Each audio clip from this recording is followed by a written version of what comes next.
best for your product. Like all this advice, it's actually really smart, but it's so hard to swallow, right? Like it is. And unfortunately, people don't, you have to take a step back, and someone, usually takes a coach or a consultant to take a step back and say, okay, well, this is great, but who's getting the value here? If you say are a coach or you're a SaaS business, and you're charging $49.99 a month, but they've got to integrate this with their back end, and they've got to do this and do that. So do you have the time to give your clients the white glove service they're going to need to get the excellent experience they want? Why aren't you charging $500 a month so your people can actually support them, do that integration, build the reports for them, and give them what they want? As a consultant, if you're charging the minimum amount of possible, that means you've got to fill your schedule with all that stuff, rather than saying, okay, I'm going to meet with this person for an hour, but I want to book a half hour before and a half hour after so I can think about what to do and plan my follow-up and do all this stuff. So if you're actually want to add the most valuable to your client, you need to kind of keep those things in mind so that you can actually take the time to do them. Absolutely. All right. We might as well get started. Thank you everyone for joining us. I know I often get off on a tangent like this, so I'm just going to ask pronunciation here because we didn't chat before. Alexandra Kapelos-Peters? Nailed it. Perfect. All right. I just wanted to say that because sometimes. And if you're ready, we might as well get started. I love it. I'm excited, but I'm dangerous, Craig, because I think like you, I'm a talker. So fair warning that, if I'm unchecked, we'll be here 4 hours from now and we'll still be just talking about all this stuff because I love it. And then we'll stop yammering. That's okay. Well, we're already behind schedule, so we'll try and keep it on track. Welcome back to Startup Talk. I'm your host, the Startup Coach, founder of Toronto Starts, one of the largest startup communities in Canada. And with me today is Alexandra Kapelos-Peters, founder of Cansulta, the platform for booking and hiring, engaging, working with vetted experts in a variety of industries. Welcome, Alexandra. Hi, Craig. Thank you so much for letting me come crash your show. I'm really excited about it. Well, we've met each other a long time ago. I don't know exactly. Did we meet at a Startup Drinks event? Yeah. I don't know how I first made it to you in there, but I think there was a while where I was just scouring the internet for any event because I love the startup entrepreneur space. So I kind of go anywhere I can. So I'm not sure how I made my way to you, but once I came, I never went away because I had the best time, and then I just kept coming back. Well, fantastic. And you're sponsoring one of the upcoming ones, so that's great. And that's kind of how it works. If you're getting value, hopefully we'll get value back. And it looks like it's going to be a great crowd at this one in January. But we might as well jump right into it. Can you tell us about the inspiration behind starting Cansulta? Yes, I love it. I love to talk about kind of the origin story. Everybody has their founder story. Why did you do this and all of that? So I think for me, Cansulta was very much like a typical story that you hear where you always have these, founders and entrepreneurs setting out to kind of fix their own problems, right? We all design our services for ourselves, for better or for worse. Sometimes that's not the best thing to do, but I think it does happen. And so that's kind of very much my story as well. I have another business totally unrelated in the medical communications area. So I started a consulting business with some of my partners a few years ago, and that was a great experience. Very, very different than having a web startup or a service-based platform. But we started that business, and a little bit similarly to Cansulta, what we have is the majority of our clients who were international and were in the US and Europe, but most of our consultants, not all, but most of them were Canadian-based. So all that to say that as the company kind of was growing, which was a nice problem to have, in about our second year of operation, might have been, I think it was around the end of the second year, on a Friday night, this was just before Christmas, I got a phone call from the CRA, from the tax regulating body for those non-Canadians. And I actually thought it was one of those robocalls because you get so many fake calls. And I actually got a call on Friday night from one of the auditors. They don't call them audits, of course, but it was the reviewers. And it's because our tax situation was like, we were expecting a really significant refund. And basically they called on a Friday night to say, like, your account's under review. And I'm freaking out because it's almost Christmas and we have dozens of consultants who are, presumably waiting for bills to be paid, and we're expecting all this money. Anyway, it was very scary and very traumatic because I was have been running kind of the operations and finance for that business, and I had never encountered anything like this before. And I was just like, oh my God, what do I do now? And for me, this is one of the challenges with being a small business or a startup, is that you don't have access to experts in-house. When I had, in my previous lives in corporations, my finance team in our last company had 25 people. So when there was a question, you just go see, your CFO or whoever it is, and you get to the right person. But that's where, I really felt like, oh my goodness, when I'm a small business, like, I'm stuck, I don't know who to turn to. So this was like a very traumatic experience for me. It actually all worked out really nicely. And the way it worked out actually was after my 2 days of absolute panic, where I was scouring Google, and I was just like, what do I do about this cross-border tax situations? I did my mindless Googling and was super stressed because of all the conflicting information, right? Like, of saying, you should do this, no, you should do that. So like, very, very stressful. But eventually my own personal accountant, who I hope one day is listening, she's been wonderful. She was like, oh, I know a guy who knows all about this. And sure enough, she just like gave me the phone number for some wonderful man named Doug, if he ever listens. And he literally was just the nicest guy, called me up on a Sunday and told me, took like 15 minutes out of his day and told me, oh, Alex, fill in this form and do this and say that, and done. And so with that, like, one encounter, like, I was just, it alleviated all of my stress. And that for me was this moment where I was like, oh, I get the value and the power of like just working with, experienced people who have like been there and done that. And to me, like, and he wouldn't take any money. I tried. It was like, Doug, can I pay you? And he wouldn't take any. But even if he had charged me thousands of dollars, like, that would have been priceless for the value I got of being like saved from a very stressful situation. So for me, that was like the beginning of the story of Cansulta. I didn't know it at the time because this was years ago, and it's like just that frustrating experience.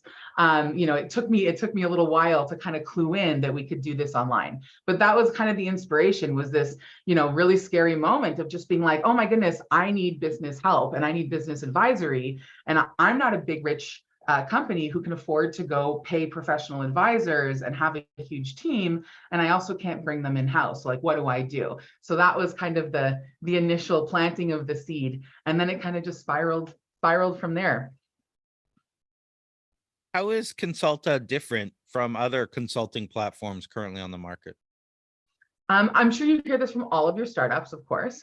We think we're the best, of course. But the truth is, in my knowledge, and it does change a lot because there's a lot of new competition since COVID. There's a lot of more services going online.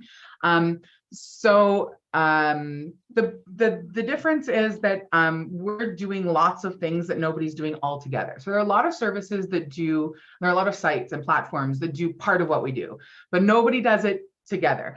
And so that's really the key differentiation. So essentially, Cansulta is like a combination of different platforms that exist.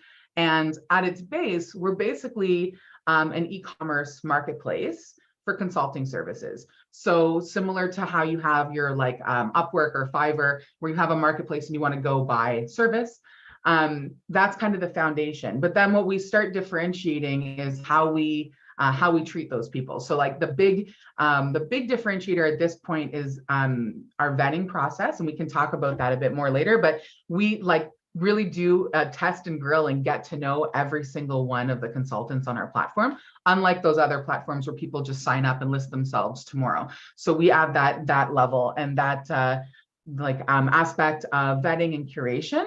And then the other thing is really the self-pricing. So all of our consultants themselves, just like in real life now, if you work with someone independent, they get to know the clients and they decide what's fair and what's appropriate for this client and this work. So they have standard offers in their stores. You can, and transparency is something that's also really important to us. And another differentiator is that I can go on, the store for any one of our consultants and see kind of their out of the box offer I can get this strategy for $500 or this plan for, $300. But then the consultant also has that ability to meet with me and, make something that's tailored for me, just like they would in the old days. So we're really trying to combine all of the best practices around consulting with bringing a modern kind of e-commerce twist, and then having all the like bells and whistles that go along with that you would expect today. So we have like live booking and messaging and all the kind of tools that you would expect in order to actually be able to work with someone. Can you walk us through the process of finding and booking a consultant on Cansulta? Yeah, absolutely. So, it's funny, Craig, to go back to the inspiration story again, I always forget there was a little bit of a different inspiration. That tax situation was very stressful from a business management perspective, but the actual how Cansulta as a website came to be, ironically is related to this creation story, which is that in my house, my chandelier in the dining room went out, and I needed new bulbs and all this stuff. And I am not a handy person, unfortunately. I don't have any real world skills, so I have to always stick to the soft skills area. Anyway, and so, I desperately, this was years, and so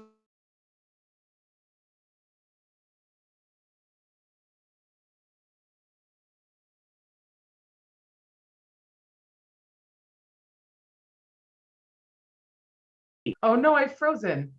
Okay, good. Sorry, little technical glitch here for a sec. And so I was like fascinated. I don't remember who, but someone was like, oh, have you heard of Jiffy? And so I went on Jiffy and popped in, chandelier, just like this one word, chandelier. And up came, of course, this list of all these contractors and electricians who were rated and vetted. And that was for me, my actual aha moment of how I saw the Cansulta experience being. So that is of the first versions of our site. Were like that. We've changed it a little bit over time as we get more user feedback, but at its base, the process is supposed to be just dead simple. What we're really about doing is just trying to get people the help they need as easily and quickly as possible. So, really it's supposed to be as simple as, come to consulta.com and you literally put in the box whatever you need. That could be really broad, like I need marketing assistance or I need coaching, or it could be hyper specific where you're like, I need help with my cross-border tax situation. And so then we scour all the blog articles and the consultants and everything. And you land yourself in a consultant's page where, again, the experience for me was really modeled on an online dating kind of model. I worked at a dating website for a year, a little while ago. And I really thought that there was a lot of value in that model of seeing people's ratings and reviews and their videos and getting to know them. So that's kind of the end-to-end process was envisioned, where you just kind of know what you need, go search for it. Up comes all these people who can help you. You can kind of browse and check them out on your own. And then you kind of meet with them live and see, is this a match? As if you were dating them for your business. Is there a connection? Does this person understand me and my business and what I need? Do I connect with them? And then great, now we can figure out how they can help me and we'll go from there. So that's kind of the foundation. It's a pretty simple flow.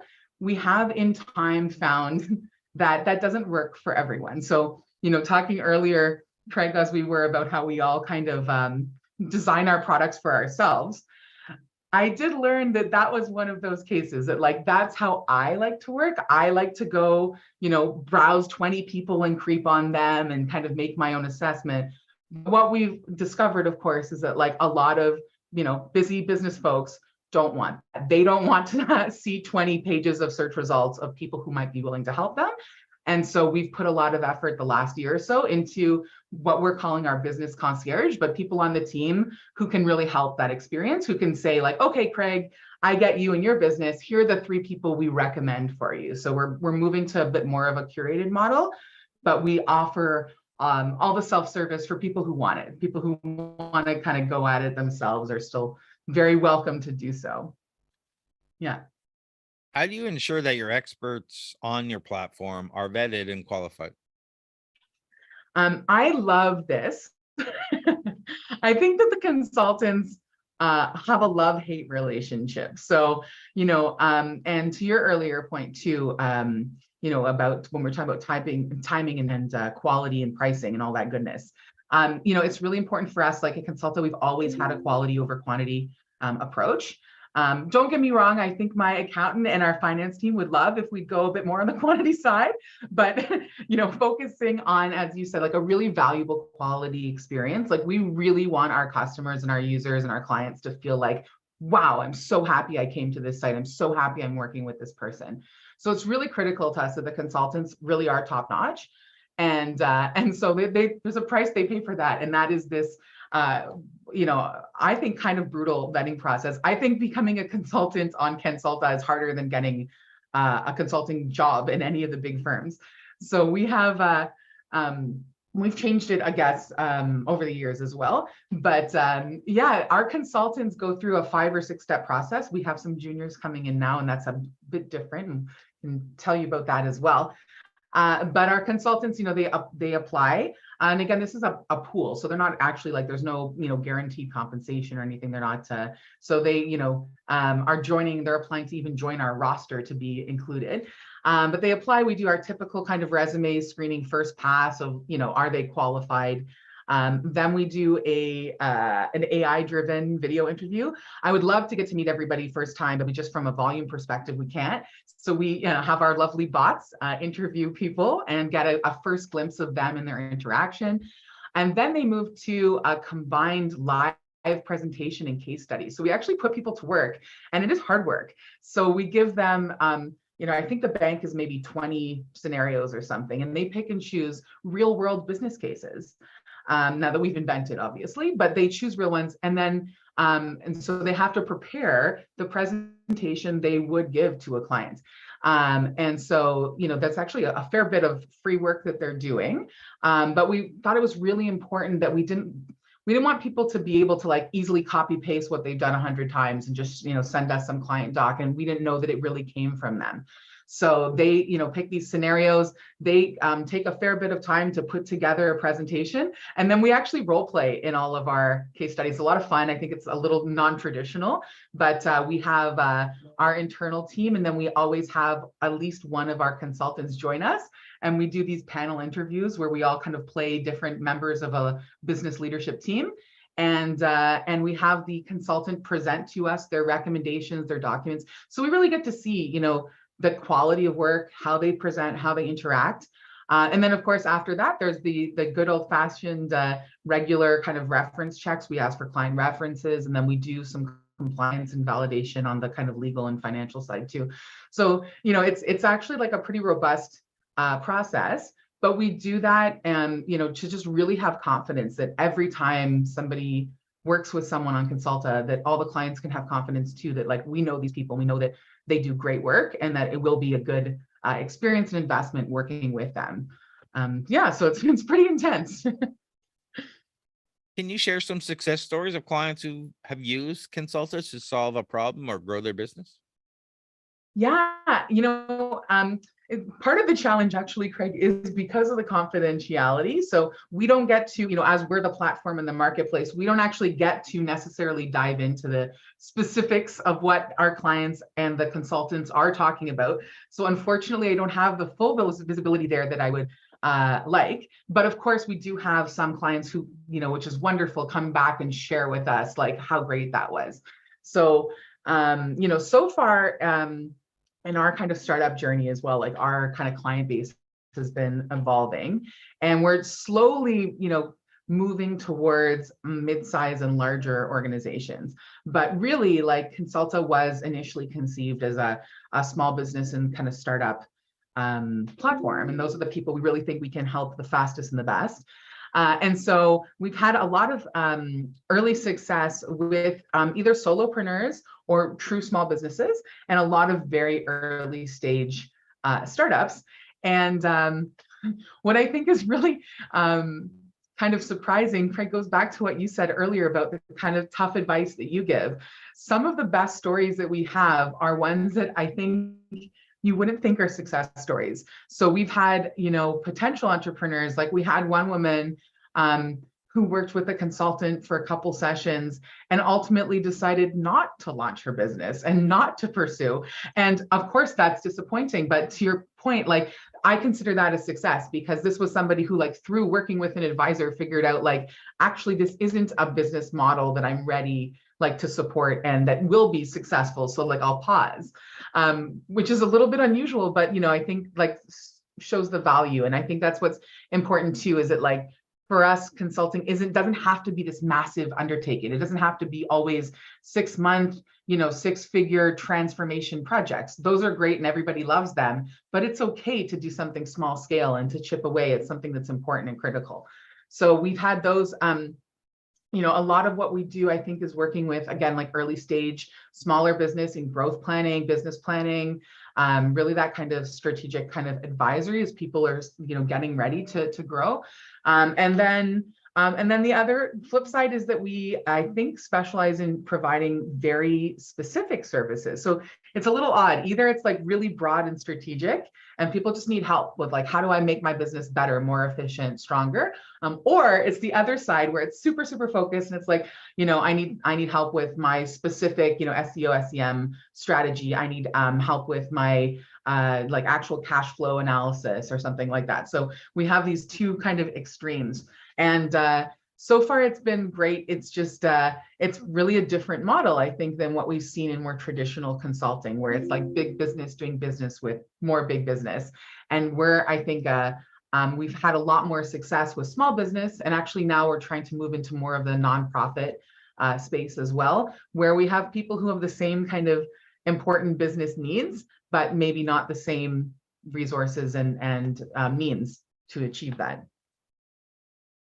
We talked about how it benefits businesses looking or need a consultant, but how does Cansulta benefit independent consultants who are on the platform? Well, of course, I'm very biased because I also am my own consultant. Like, I act as a consultant on the platform, and I will, as I mentioned, Craig, try to lure you perhaps into considering us in the future. So I'm very biased in answering this, but to be honest, we've actually had, I think, more success on the consultant side than on the client side. Like, getting the word out to businesses is a struggle, but actually the message really seems to resonate really strongly with consultants. And for consultants, to be honest, right at this stage, there's really nothing to lose. So right now for consultants, the only thing they have to worry about is the time to go through the vetting process, which can be significant. So there's, like, their investment there. But other than that, at this stage, we don't charge any fees up front, although that may change, to your point. Down the road, that may change. But for us, most of the consultants, when we meet people, they have two very consistent kind of problems or frustrations. And they're what I like to call, like, on the front end and the back end. On the front end, most consultants hate sales and marketing. And so everyone we talk to, they're like, I don't want to do that. They don't know about it. They're not familiar with just, like, how to sell online, but none of us feel good about it. Like, most consultants that we meet, they're like, my expertise is X. I just want to do a good job. I want to go work with people and concentrate on my zone. And so the idea of, like, proposals and back and forth and negotiation is not something that they really want to deal with. So for us, the platform makes that really simple. It's like, we just give them a way to sell things in their store, and all they have to do is figure out, dream up, what do I want to offer? What do I sell? And write it down. And so, the beauty of that is that we're doing our darndest to get out there and promote them and their skills and get to know them and kind of do that matchmaking. So it takes away the front end sales and marketing. And then on the flip side, everybody hates administration. And so there's just, the day-to-day pieces of anyone who's like, in the services industry or any entrepreneurs, of course, it's just a pain collecting payments, chasing people, making your invoices, blah, blah, blah, blah, blah. And we have automated all of that the same way you'd expect in any of the kind of e-commerce models. So the same way on, like, Etsy or Amazon or whatever, that all is processed through us. We collect the payment, we distribute it, and our magic little tool tells everybody how much they're earning, and then the payments are on an ongoing schedule. So it just makes it easy for the front and the back. And so I think we have a really strong offer for consultants, but not to say that, we take them for granted. I'd like ultimately at the end of the day, those are the people who, make our service work. So I'm really grateful for us to continue to have them because they're everything that we have to offer. Yeah. Can you talk about some of the challenges you face while building and scaling your platform? I definitely can. Although we would need like 5 more episodes, Craig, because I love ranting and complaining and rambling. But I think I'm sure my list of challenges is not different from any or many of your other guests and startups. Pretty much, I feel like we've lived the experience of the what not to do's. So to be honest, and I don't have any regrets about that, but it has been a real learning experience. A lot of very difficult and expensive lessons learned. So I actually, in hindsight, I actually do wish that I had worked with my own startup coach. But I think that when I started Cansulta, it was very much an accident. It was not planned to ever become anything beyond a kind of pet project. I was like, oh, well, this will just be something I'll do for fun because I hate my own, booking and automation and invoicing. And why do I have to do things in such a slow way? It's 2020 and things should be easy and automated, right?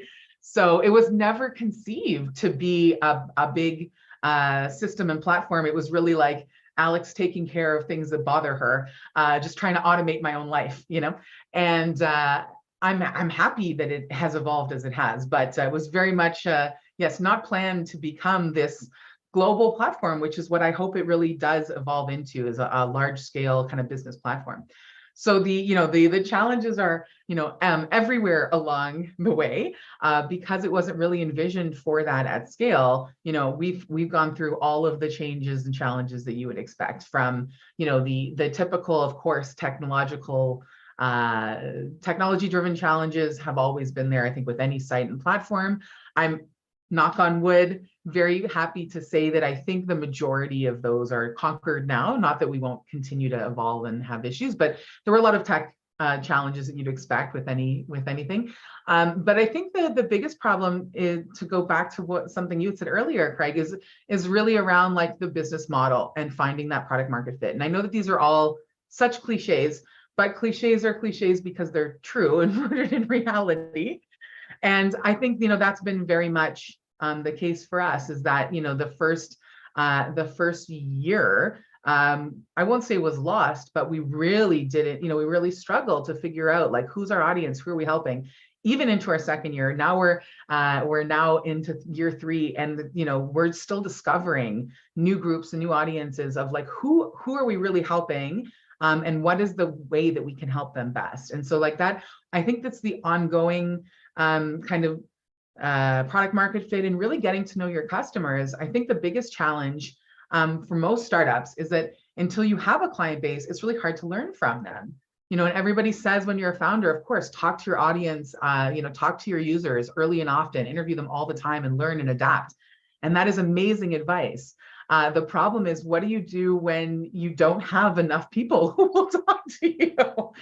And so I think that's been a big part of the challenge. We actually did a couple. It was very depressing. In the fall, we did a couple user surveys, and I got so excited. We designed some really great ones, to really try to understand people and how we could add value. And all of a sudden I was so excited because, one day I went to bed and I woke up and we had 300 or 400 responses. And I was just like, this is amazing. And we started looking at all the data, and we started getting, really excited about that. And, oh my goodness, how should we change the model? And what should we offer next? And I thought, this is just going to be brilliant. It's going to give us so much insight. And then, of course, we started taking a closer look and looking at these IP addresses and taking a look at, of course, the titles and the companies that people had reported. And of course, it turns out that no, we had just been victim to wonderful spam bots completing. And so that was quite depressing. But all that to say that I think that the biggest challenge has been and continues to be really just accessing clients, customers, businesses, and getting to know them and hear from them. How can we best help? Because we have amazing people and we know that we can offer great products and services, but we really need to figure out from people what help they need. And so that kind of conflict has been the ongoing challenge. And I think it will be for the next, for the years to come, really. That's a great example of, out of the box thinking that people need. Sometimes you don't know how to talk. You don't have customers right now. So how do you talk to your customers? There's 100 different ways. I work with startups all the time, and think out of the side of the box, start a podcast, start meetups. There's 1,000 different things you can do to build the audience in the community that you need and get the information you need without, investing a huge amount of money and stuff. So definitely it is a problem though. You need to get in front of people, and people don't do it enough. Yeah. And what you were saying earlier about these like conferences and events, and for us, that's really mostly what the direction is. It's less about sales. When we come to the session, we're really not trying so much to sell people on anything at this stage. It's really more, we just want to talk to as many business people as possible and hear from them. What are your challenges? What are your struggles? Because I'm sure that we have solutions for them, but figuring out what the problem are is the biggest challenge. Can you tell us some of the industries and areas of expertise that are currently represented on your platform? Yeah, we really do try to be again, a cliche, but a true one, the one-stop shop, and really being a connection point for any type of service. That's actually another point I should have mentioned earlier, Craig, of like why we're a bit different than other platforms. A lot of platforms are focused in one area. So you'll have like a lot of, like here are the marketing consultants or here are the finance consultants, and those are great, but we really wanted a place that's central so you can, get help for any area. So we have, we've classified our 10 core business areas. The typical marketing, finance, IT, HR, I'm going to forget a whole bunch of them, strategy, but it's pretty much anything you need. The only piece that we haven't touched is legal, and that's out of my fear. We have actually been approached by a few lawyers, and so we're considering adding legal, but for now, the model has been that we've partnered with some legal platforms and firms, so we can still get people to the help they need. But other than that, we're full service in all areas of business.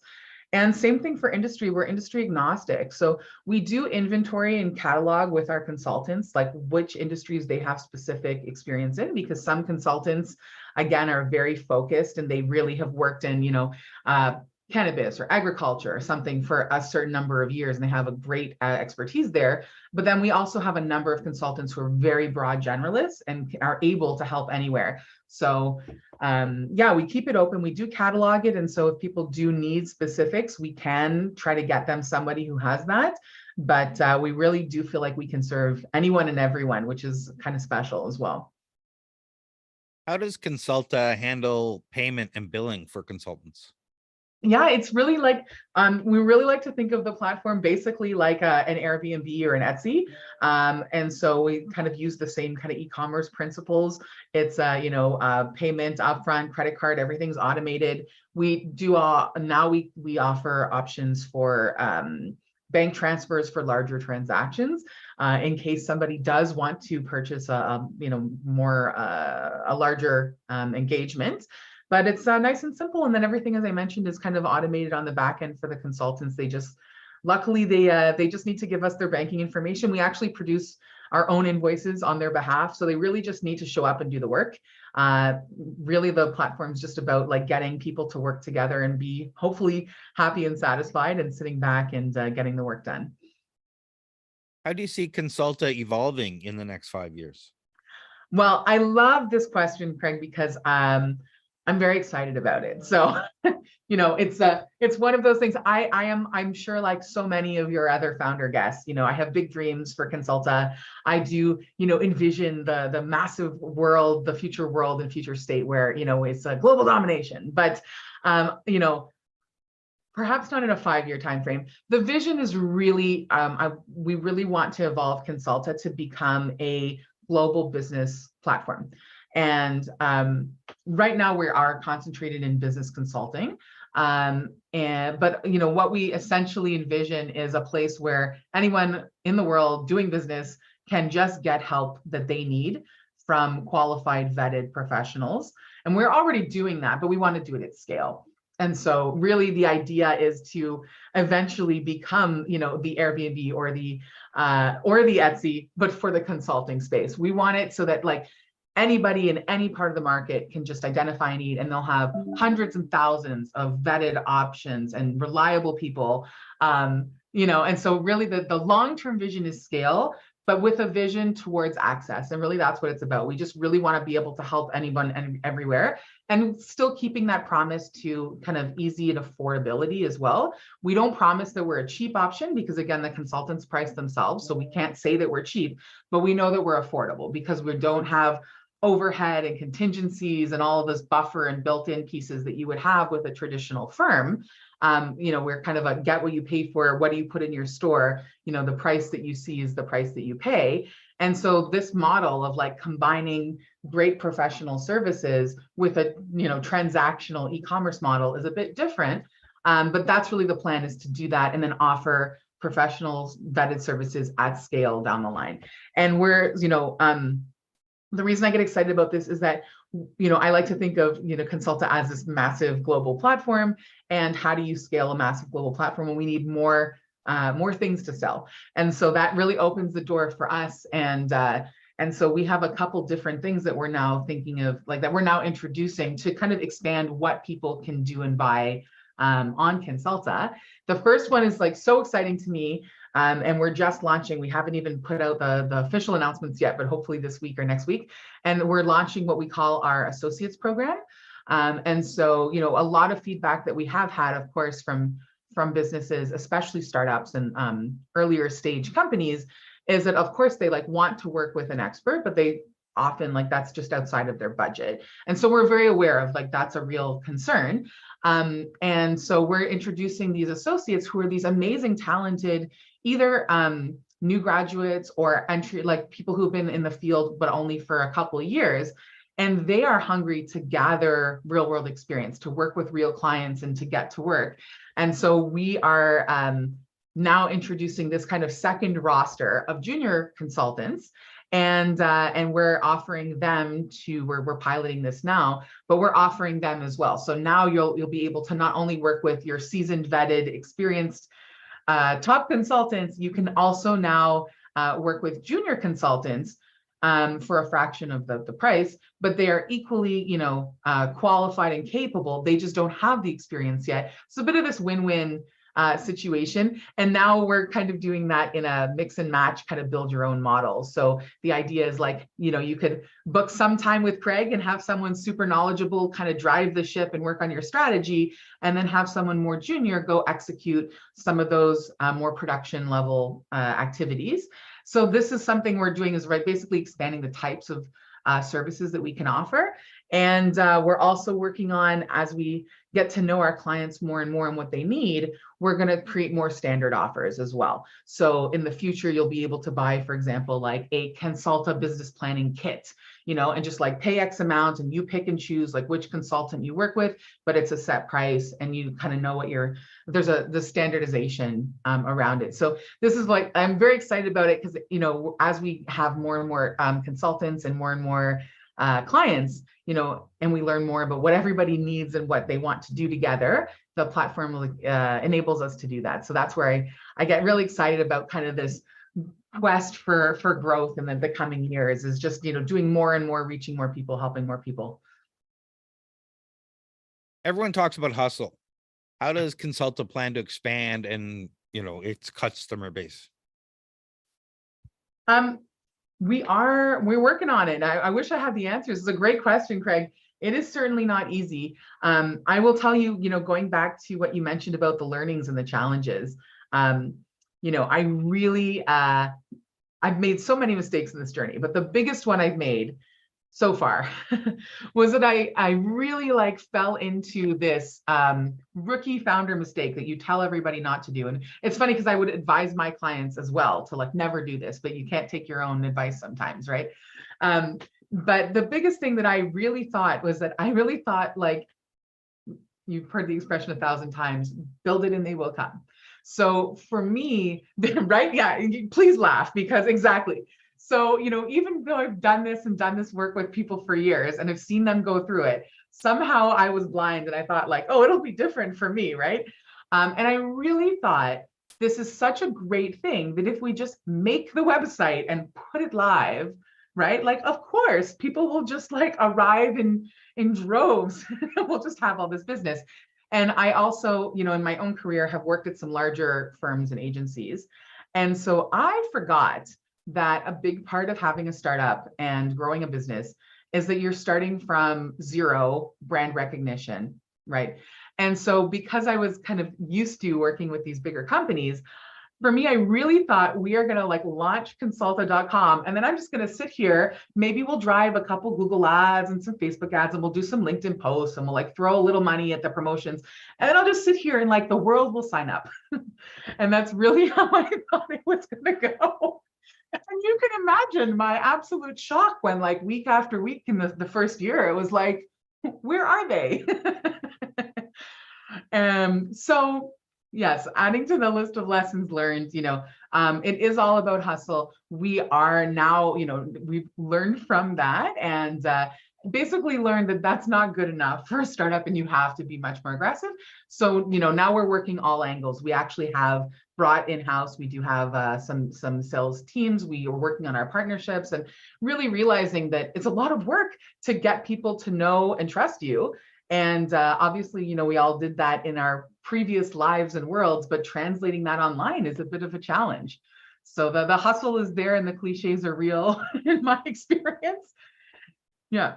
Yeah, definitely. It's people think have these weird notions, and that is one of those things that's definitely a misnomer. This phrase should be build it and no one will come. Yes. Because there's 14 billion other people with websites that are competing with you. How are they going to find you?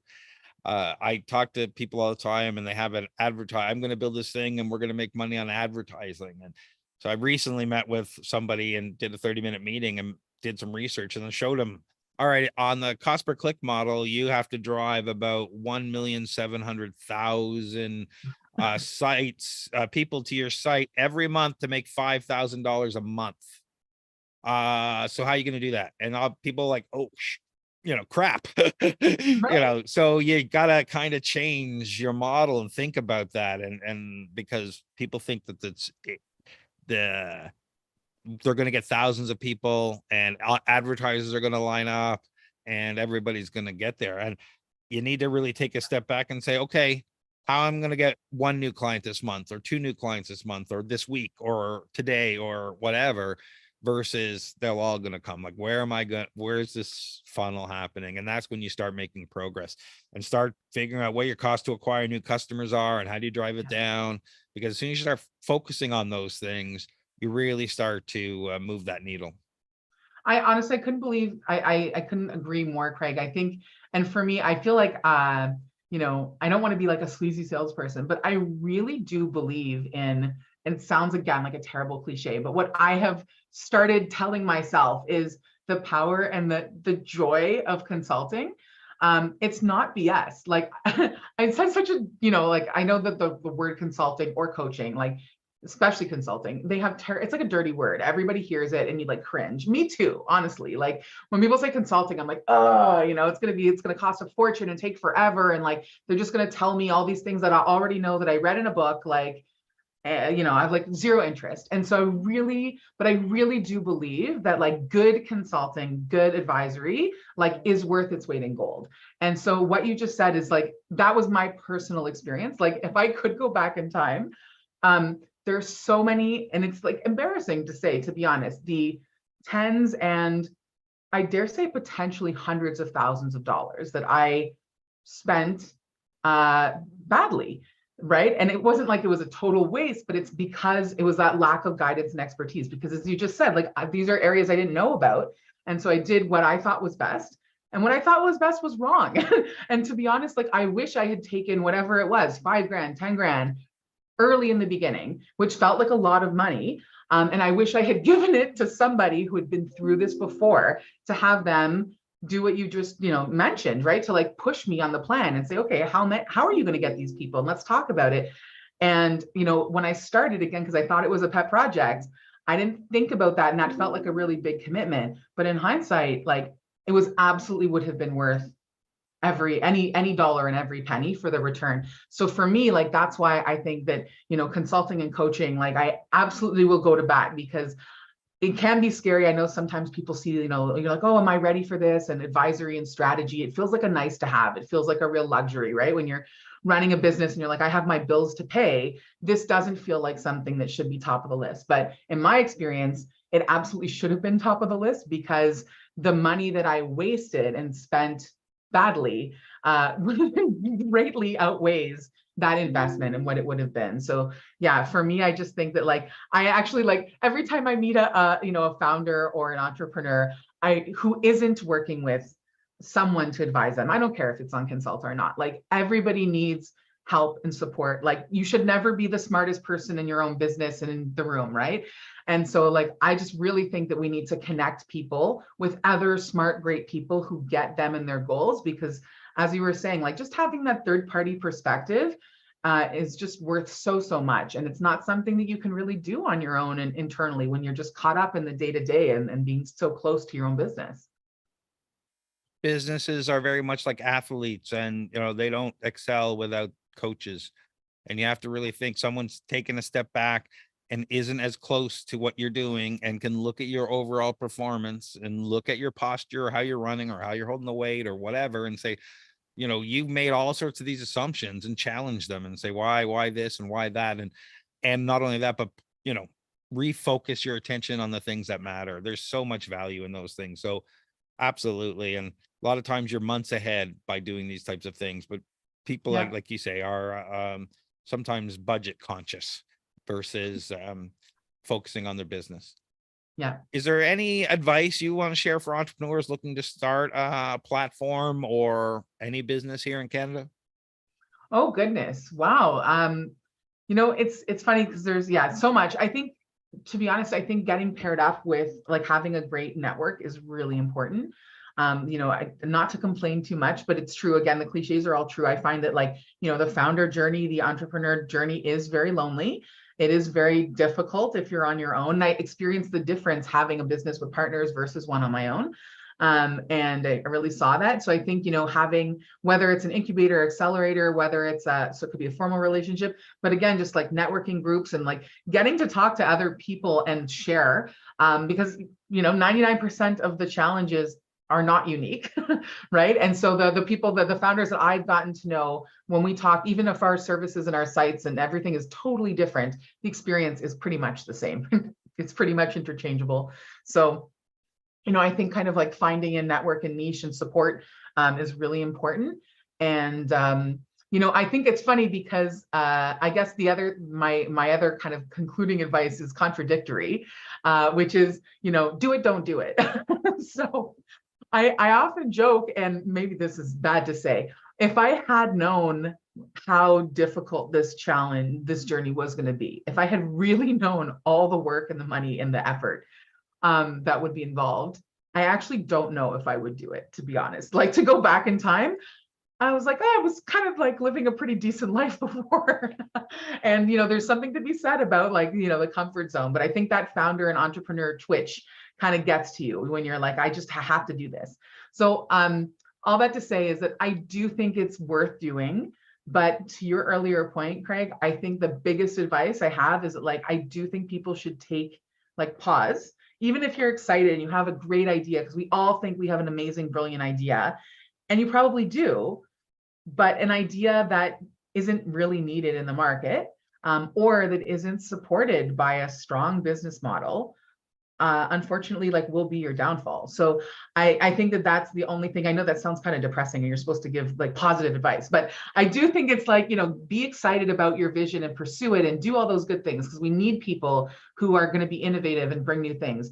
That's awesome. But I think it's just like, do that with the caveat of, like, do it smart. So just, like, pause a little and think it through to make sure that what you do is something that's really, like, successful and rewarding and meaningful for you and everybody else, so it's just kind of proceed with caution, I guess, is my summary.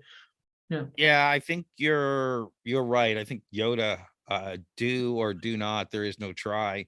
Uh, but it's too trivial to say something like that, because entrepreneurship is a slog, and Yes. it's physically and mentally challenging, harder than people think. And when you're, 18 months into it and your credit cards are maxed out and you don't know how you're going to pay your employees, and your spouse is shaking their head wondering, am I even going to be married to you in 3 months because you're putting me through all this stuff? Are you going to get off the couch, go to work, and make stuff happen? When that stuff's happened, you got to believe, right?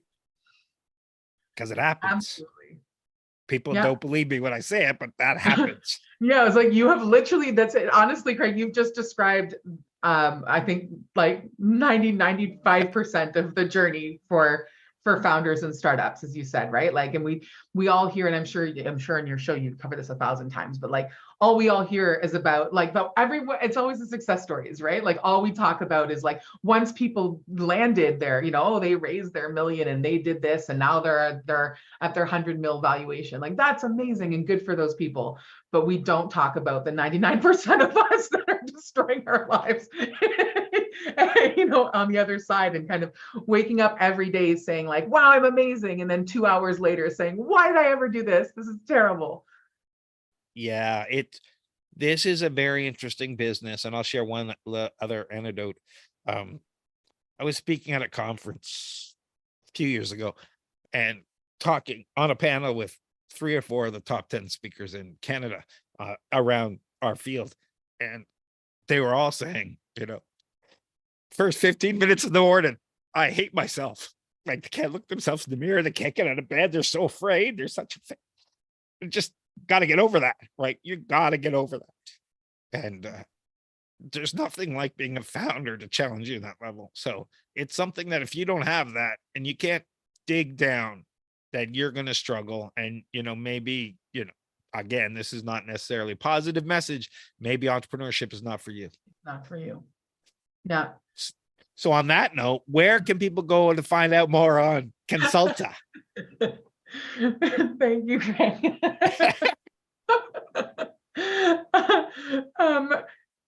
Everything is available. We try to make it as simple as possible. We are at consulta.com. My beautiful designer, where is it? Bless her, we had a custom logo font made, but unfortunately what we didn't realize is that this little A does look too much like an O.